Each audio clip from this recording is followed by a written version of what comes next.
Hello, welcome back to 18th Century Fashions FAQ. Today we're answering the question is, how do you tell if a fabric is made of natural fibers or if it's period appropriate? So everything that we use at Sycamore Spring Clothier, we try desperately to ensure that it is made of 100% natural fibers so that it lends the authentic look that you want to have for your 18th century clothing.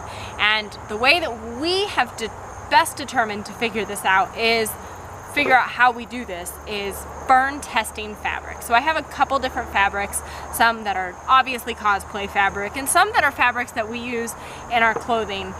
And if you don't get the opportunity to burn test, then there's really no true way to tell. So sometimes, like with this awesome wool, we unfortunately were told it was 100% wool, and then it was not quite what we paid for. So we try to let people know if we make something, whether or not its fiber content is period appropriate and that it's 100%. We try really hard not to use anything or to purchase anything that has polyester in it, and the best way to do that is a burn test.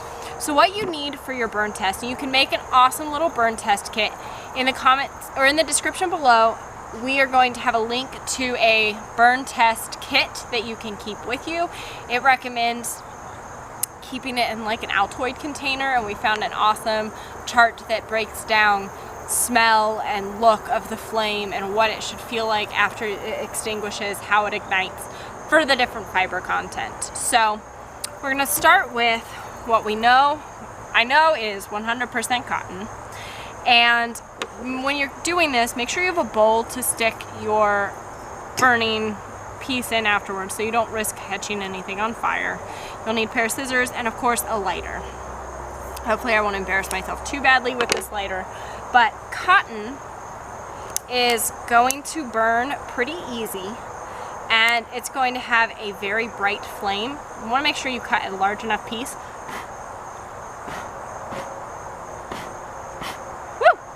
This is going good. Cotton will burn easily and then smolder. I should have cut a larger chunk out of that one. And then it'll keep burning, and you're gonna get a nice light bit of ash. It's gonna break apart and be very sheer. It kind of smells like burning paper, which is very similar. Makes sense once you think about it. And the ash is gonna break apart nicely and not gonna be hard. Now we're going to look at something that has polyester in it. Again, this is a fabric that I had purchased for a cosplay at some point, so definitely not 18th century, 100% polyester.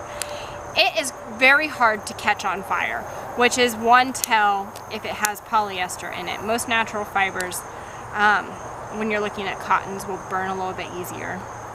Silk is a little bit harder to catch, but when this is burning, it smells like melted plastic. It looks like melted plastic. And when you get to it at the end, you've got a really disgusting crunchy bubble, and it's gonna be real hard. Whoop, that's warmer than I expected. It is gonna be very hard to crunch into.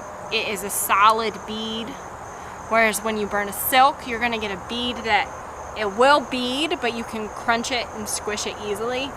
This is just, it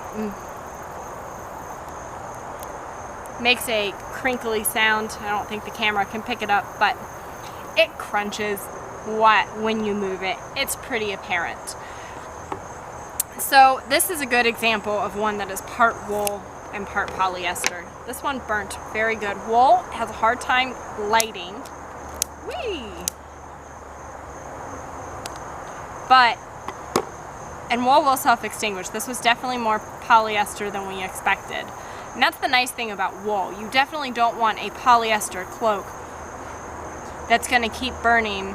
And then, so it definitely has wool in it. It still smells like burning hair, but you do get a bit of a bead on it that is harder to crunch. So it's got a little bit of poly in it. Not as much as it could, but definitely not 100% wool, which is a bummer because it was a lovely color that we wanted to use for some capes. But it's important that you figure that out, especially if you're camping and working by fireside and you have your fabulous wool cloak and it goes up and it melts to you, that is the absolute opposite of what you want. So polyester, definitely, it's not going to ignite super easily, but it is going to melt, which could be very painful if you are wearing something with polyester and working around an open flame. Another reason why it's important to know what your fabric is made of is 18th century clothing is designed to work with the natural give of the fiber. And polyester does not have the same movement that you see in, say, a wool or a cotton or a linen. Even wool has some give to it. So when you're designing those pieces, you need something that moves. We have run into the past where we've worked with people and they have fabric that they just love and they really want a garment made out of it, and then we make the garment to their size, do mock-ups and everything fits great, but when we finish it we find out it has polyester in it because it just doesn't move around the arms or the legs quite like they want it to. So it's just very important to figure out whether you're making your own clothing or purchasing clothing, what the fiber content is based on what your purposes are. If you're not someone who works around the fire and you don't really care, then go with what you like, but to be historically authentic in both styling and what you're wearing, I recommend burn testing fibers that you purchase so that you can guarantee you're getting something that's comparable to what would have been around in the 18th century. Thank you for your time and have a wonderful afternoon.